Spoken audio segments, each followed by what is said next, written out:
I'm excited to speak with our guest today. She's an aesthetic RN all the way from California. Please help me to introduce Shannon King. Yay! Thank you for having me. I appreciate you for contacting me and reaching out. Yeah, no worries. I'm just so excited to have you on the show because I know you have a really great perspective. I would love for you to share with the audience. So let's get right into it. Hi, my name is McLean, and I'm the founder and CEO of McLean Aesthetics.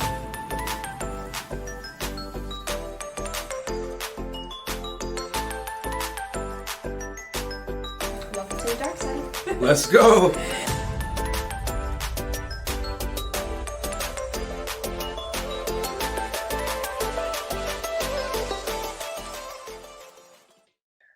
So I wanted to just basically start off where we kind of met each other. So I know this year we met each other at AM Spa. How did you find out about the AM Spa conference? I actually attended last year for my first time, and I believe I found out I'm an AmSpa member. So I believe it was through an email. I found AmSpa through Google when I was originally finding beginning my spa and looking for resources. I found that platform. I joined the platform. And then last year I attended the AmSpa Med Show for the first time. Actually, I met Alex in the hallway, Alex Thiersch, the CEO, after their diversity talk last year. And it was a bit uncomfortable. And so I saw him in the hallway looking like want to get away, kind of like almost shrinking. And I just pulled him to the side and we started talking, and a relationship kind of developed from there as far as discussing what diversity really should look like. He and I had a preliminary conversation, and then he invited me to a podcast. We did a podcast, and then from there, he wanted to invite me to speak on this year's panel as of last year. So that's kind of how that story worked out. Awesome. That's super cool. Yeah, I saw you at this year's AmSpa. You were a speaker. You did a really great job. I feel like you touched a lot of key points.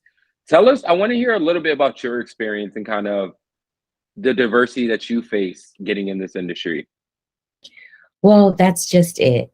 Let's say not the diversity, but the lack thereof. It was challenging when I decided to make my transition to an aesthetic nurse versus I'm originally a hospital nurse, bedside nurse. Labor and delivery has been my primary focus. And I also do circulating for plastic surgery centers. So it was my love for circulating for plastic surgery centers. I couldn't wait for the patients to wake up so I could tell them like, oh my gosh, you look so amazing. Wake up. Let me, you got to see this body. So I was so excited about that. And so I started thinking, what could I do as a nurse to give that same kind of feeling. And so I decided to move into aesthetic nursing. And from that, I decided to start getting educated, of course, taking classes, things of that nature. And then once I got these classes, I was thinking it was going to be just like any other nursing job. You get your certifications, you apply, and you'll get hired. But that wasn't the case. I found it extremely difficult to find anyone willing to hire an injector with less than 2 years experience. Oops, sorry, that's my dog. I'm at home. With less than 2 years experience. And in addition to that, I found it was very challenging to find someone that looked like me in the industry. I did interview a couple of times, and one that really just kind of sank me and made me, kind of motivated me to open my own was I had several interviews with this particular med spa. They, had nothing but positive things to say to me and about me. Yet when it came down to it, his final, it was a plastic doc that ran the facility. His final was that I'm not sure my clients will trust you. And I was like, well, what does that mean? And he's like, I don't know that I have enough patients that, will resonate with you. So essentially, he was saying he didn't have enough patients that looked like me that would trust me. So I was completely devastated. And I decided at that point, well, I'm going to try and fix that. and I'm going to get my own patients and try and, express to the world how much diversity we're actually lacking in this industry and, move forward with my own quest. Yeah, no, I can definitely understand that. And that's pretty interesting because most people would have probably been like, I don't fit in this industry. I'm just going to go to some other industry. Like, I'm not going to deal with this. Like, I'm not going to do it.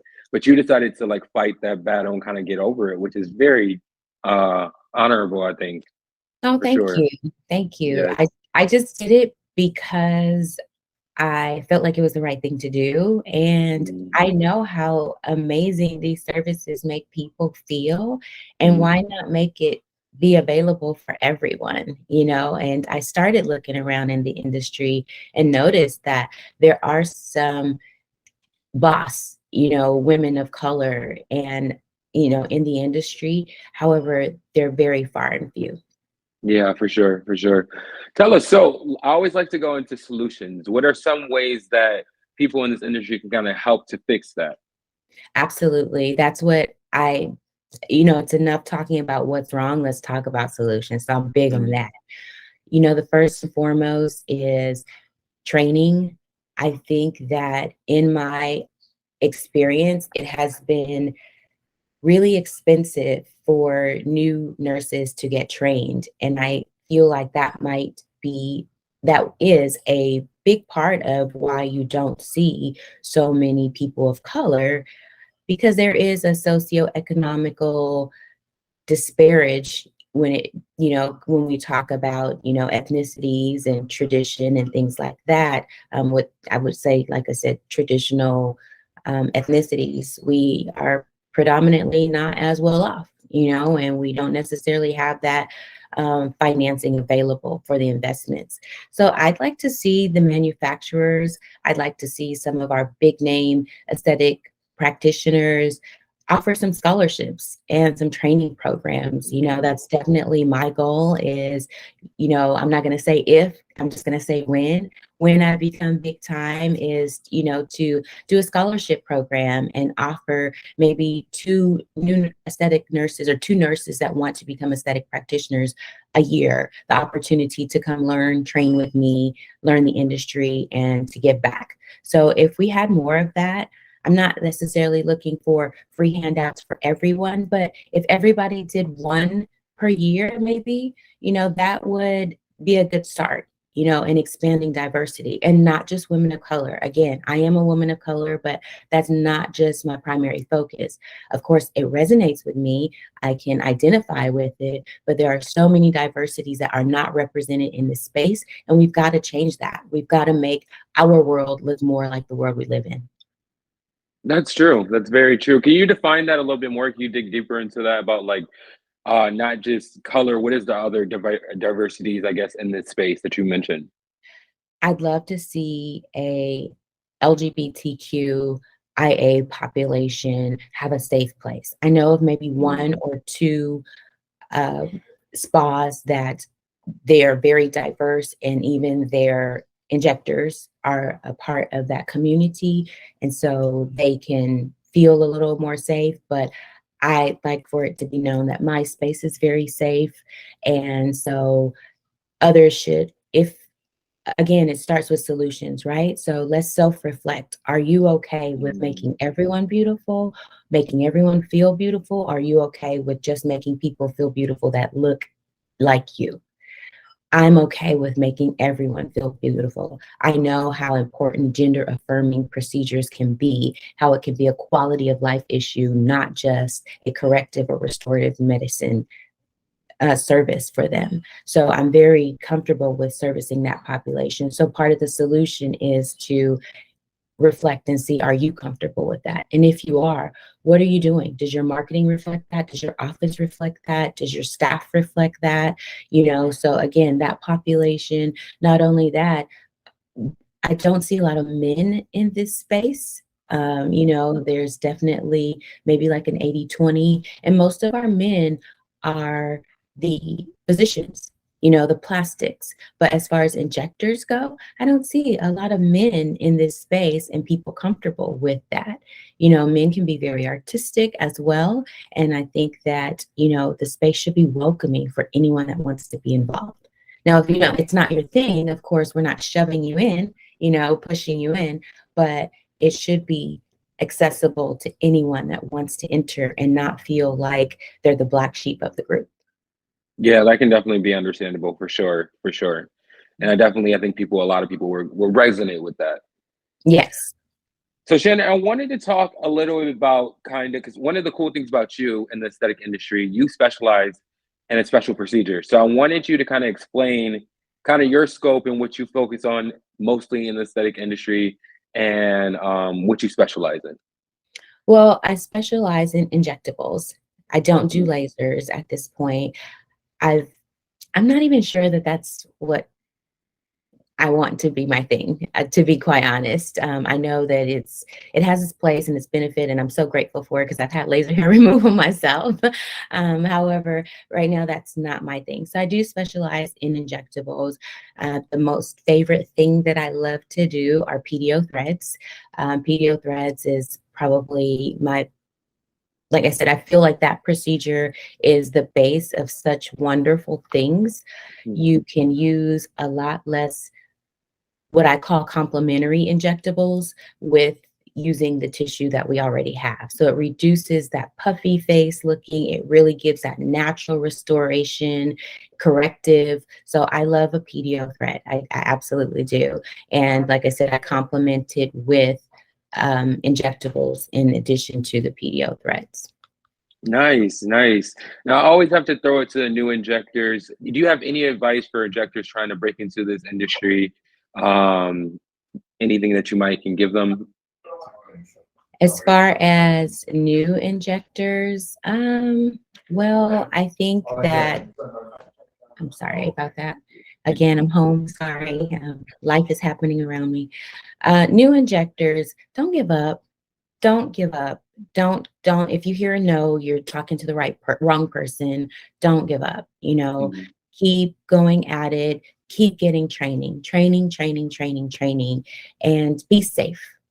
I've had to myself reflect and say, do I know enough about this? One class isn't enough. One class on Botox isn't enough. One class on fillers isn't enough. Know your anatomy. There isn't necessarily something out there that's going to give you the anatomy focus that you need. Buy a book, pick up a book, several books, read your books, learn your anatomy so that you're safe and that you're not harming patients, and take it slow. If I had to reverse the hands of time, I probably would have spent, I've opened a whole practice now, but I probably would have spent a good portion of my first year only doing toxins, really getting familiar with how toxins work and then add to it. So try not to do too much too soon, too fast. It is very tempting because you see people around you and you want to mimic those, that person in the industry. And that's fine to aspire to be that, but start slow, get good at it, and then add more. Super cool. Yeah, no, I agree with that too. Especially when people bring on machines too early, it can actually hurt you. Yes. So yeah, I agree I with almost you. did that. I actually almost did that. I was like, I had signed the paperwork. I just had to go get it notarized. I was going to bring on this laser and I was going to have what I feel like was going to be a big boulder on my back because the payment was so huge. And going into opening my business, I was looking at all the numbers and all the amounts of money that could be made, but not knowing how difficult it actually is to build a brand, from someone not knowing what Le Meilleur is, from a can of paint, to trying to build this industry, this big empire. I'm still working on it, but I'm so glad that I didn't take on those machines. And I refuse machines all the time. Salespeople come and they buy me lunch and they do all these things. They come to my practice and all the time I tell them, when I'm ready, I'll let you know. But at this point, that's just not what I'm ready. My business is nearly 2 years old and it's just not something that I'm ready to take on at this point. So I think new injectors should know, don't be pressured to do that. Yeah, no, I completely agree. Completely agree. Now, we were talking a little bit behind the scenes about you doing podcasting and different things like that recently. And I Yeah. wanted to ask you, is that essential for an injector? You think injectors should make time to do other things to advertise for themselves like that? Absolutely. I am, again, building a brand, and my brand is not something that's familiar with anyone. So the more interactions I can get with someone else in the industry that maybe has a larger following, has more exposure and more access, the more I can get my message out. And again, my message is not just the injectors message or the injectables building my brand, it's also the diversity. Let's talk about it. Let's stop acting like we're going to sweep it under the rug. It's the elephant in the room. Let's talk about it. So the more people that I can engage in this conversation, I believe the more momentum it will gain, and it will be greater. The greater good will be for the industry. So absolutely talk about it, send you know, your information to other people, and, offer to do podcasts. And I think too, in the beginning, people are looking for a monetary value associated with everything. And it's about planting seeds. Sometimes there's not necessarily a monetary value associated with speaking. However, those seeds that are planted will become fruit eventually, and that it will feed you, for months and years to come. Yeah, I couldn't agree more with that 100%. Taking that time in the beginning of your career to put in that work, or even like when you're building something to put in that work in the end, or when you're seasoned, like it'll pay off 10 times. Yes, yes. And I intend to continue to do this throughout my career, because I don't know who I might inspire. I don't know who might be looking at me and say, hey, I can see a little bit of myself in her. And in the beginning of my career, I didn't think I was enough, because I only have 2,000 Instagram followers. I only, this, but that's something, you know what I mean? That doesn't equate to anything. I know who I am in real life, and I'm pretty dope in real life. Like, I mean, I'm a real person, and I think everybody should feel that way, but it takes you some time to get past that imposter syndrome, and to, know that I'm good enough and I'll get there.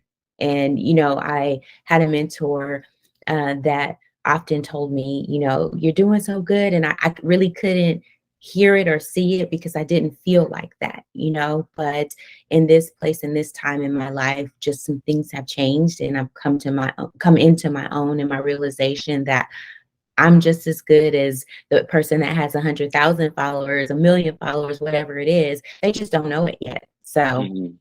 you know, No, I agree. I definitely agree. Now you built your own business. Amazing. Congratulations. thank you. Tell us a little bit about the process in going into that and kind of how that worked out for you. Again, I wouldn't suggest it, to be quite honest. Like, I would suggest that somebody wait, a little longer than I did, because it's been really tough. Is it going to be worth it? Yes, but it's been really tough. I don't want to paint a fairy tale picture, making it seem like, oh, I just rented a space, printed some t-shirts, and put my flyers out, and now I have, clients hanging out the walls and windows. No, it's tough. It's been tough. So protect your business, make sure that you have your legalities in line, in order. I self-funded my business. If I had to rewind the hands of time, I would not have. I would have taken out a loan and used somebody else's money to fund my business. Again, these are things that I'd love to share and teach for someone that is ready to open. Maybe they've been injecting 2 or 3 years, and they're standing on their own 2 feet and ready to move into another place. I'd love to sit down and talk to them about what not to do, because I've learned quite a bit of that. And so I don't take them as losses, just lessons, but there's been a lot of lessons, a lot of money spent that I would have spent differently. Don't purchase items for the clients that you think you're going to get. Wait until you actually have a demand for that service before you purchase those items. Uh, Insurance, make sure you're insured well. Medical director, make sure it's someone that you can relate to, that's going to be available for you if you actually have a complication, because we don't anticipate it. However, it happens. I've had one complication that my medical director has been, was available for me at my disposal. And I appreciate that, because I know that there are some medical directors that are not as available and have no idea how to handle some of these things. So be careful in choosing your medical director. Again, insurance, insurance, insurance. I mean, there's just so much.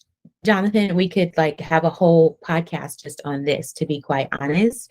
But if anyone is interested, I definitely can offer some consulting on, how to get your business up and running and discuss some of the lessons that I've learned. But again, I'm learning to enjoy the journey at this point. It was a lot of tears, a lot of sweat, blood, all that kind of stuff. But we're 2 years old, 2 years young at this point, and it's starting to feel good. I did my taxes last week, and I'm like, okay, all right. So, I can definitely see there's been a change from the first year to the second year, and I'm becoming more comfortable in this skin and more proud of the work that I've put in. Awesome, awesome. That's always good to hear. How have you obviously you have a good client base, like people keep coming back. Is there any tips that you can give to somebody to get that white glove service, to get that premium service, to get people to keep coming back? That's, I think, the biggest challenge for this industry, for any and everyone, is just to keep at it. I do a lot of exposure in my community versus my social media. I do post, I do, try and do the reels and what have you. But what I found to be the best thing for my business, and this has just kind of started to come into fruition again, I'm still making my secret sauce, adding ingredients, but I do a lot of community outreach. I partner with a lot of gyms, a lot of places where my clients are. Think about who you want to serve. Whoever it is you want to serve, where are they?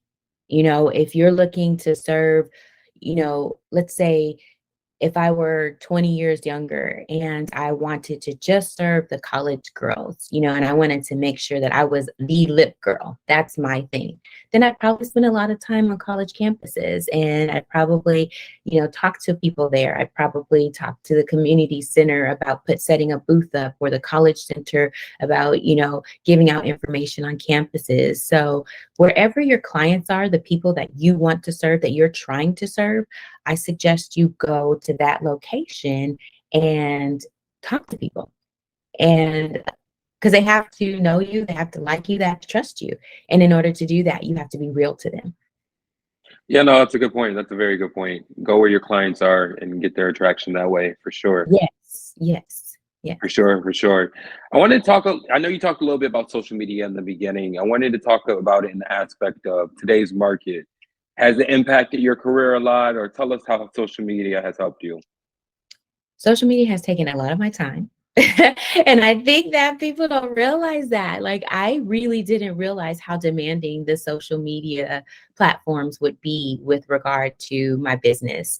It is free marketing. It is a way to connect with people. People always have their cell phones just, right beside them. So you're missing out if you're not taking advantage of those platforms and utilizing them from the beginning to build your brand. Start telling people when it's just an idea. Start building your following when you just get started. That was something that I didn't necessarily invest in the beginning. When you don't have a lot of clients, you have a lot of time on your hands. You can start giving information on these procedures and services even before you've touched a client. So for people starting out, I think it's definitely important to do that. For those of us that are in it, I think it's good reminders to go back to basics. That's my focus for the rest of this year is to really provide some evergreen content for people to just know about basic services. We assume that they know what we know, and they don't. So social media is a great way to educate your patients. It's a great way to connect with them, but it is a large amount of time that needs to be dedicated to it. And so that should be considered when planning out your life. Nice, The nice. work. No, yeah. How do you deal with that work-life balance? It's challenging. It's challenging to deal with the work-life balance. I'm here today. I'm taking the holiday off, but here I am still doing an interview for work.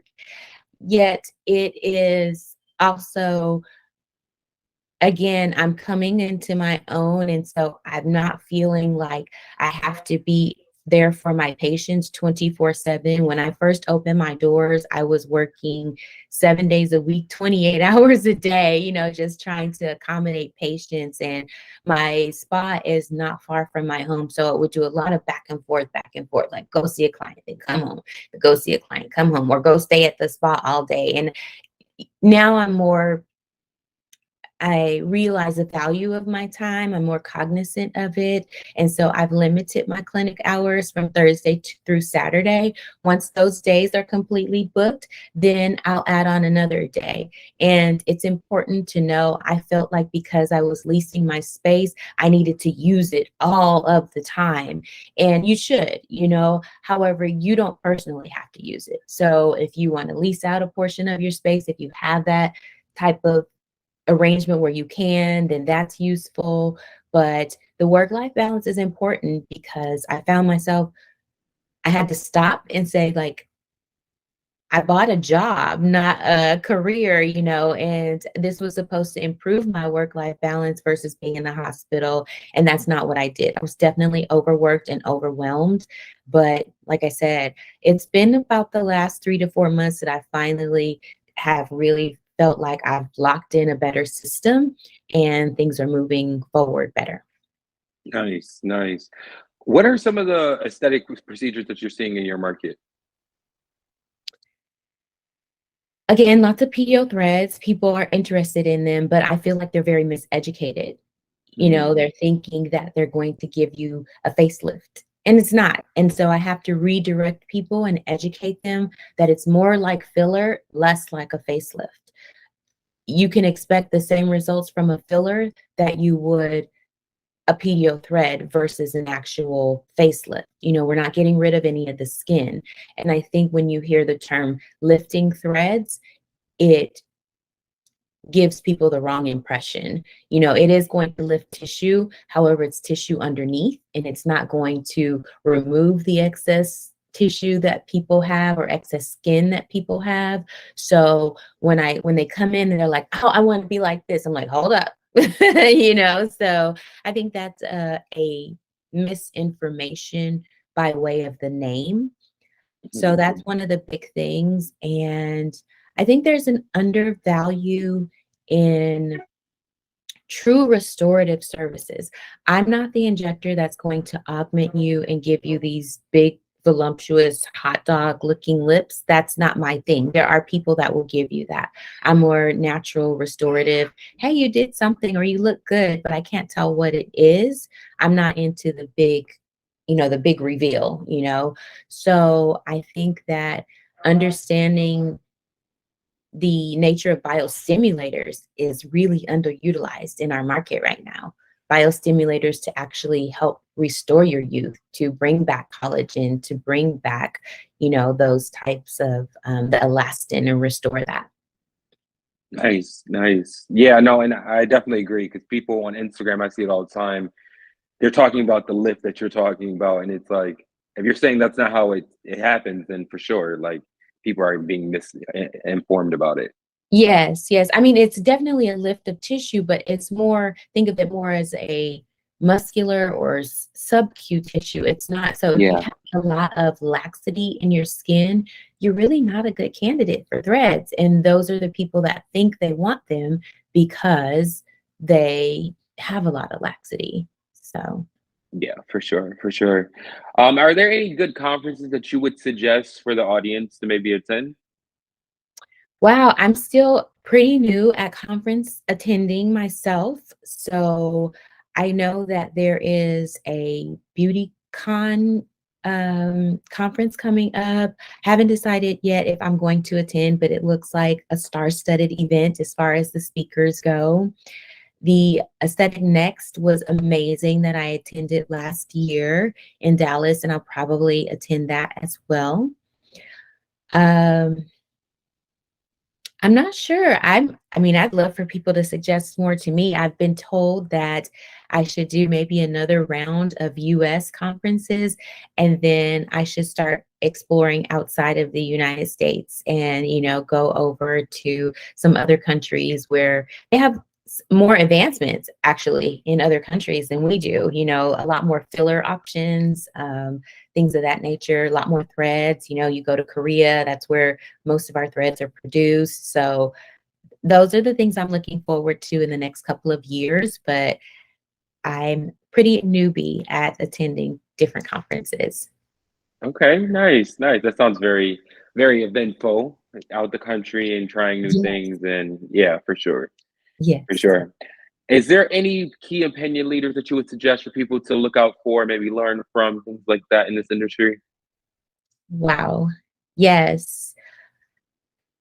Audrey Rose, her institute, I have not yet taken advantage. However, I did meet with her at Aesthetic Next last year. She's an amazing person, very easy to connect with.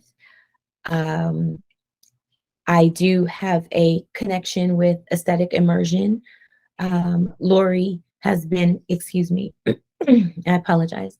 Or Lori has been amazing for actually being a real person for me, a real resource for me. I've been able to pick up the phone and call her.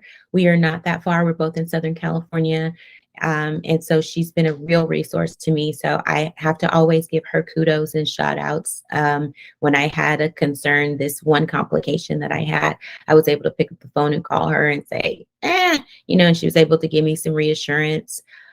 Um, I guess there's so many, but those two I've had personal interactions with, and I feel like they were real genuine people.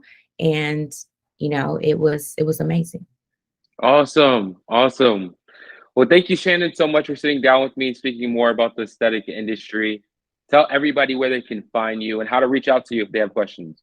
Absolutely. So for those that don't know, my name is Shannon King. I am the owner of Le Meilleur Beauty and Wellness. Le Meilleur is a French word that means the best. We are located in Southern California in Norco at 2741 Hamner Avenue, Suite 208. You can connect with me on Instagram, Facebook, and TikTok. Our Facebook and Instagram is LE_MEILLEUR beauty. And we're the same without the underscore on TikTok, LEMEILLEUR beauty. Awesome, awesome. Until next time. Bye. Bye bye.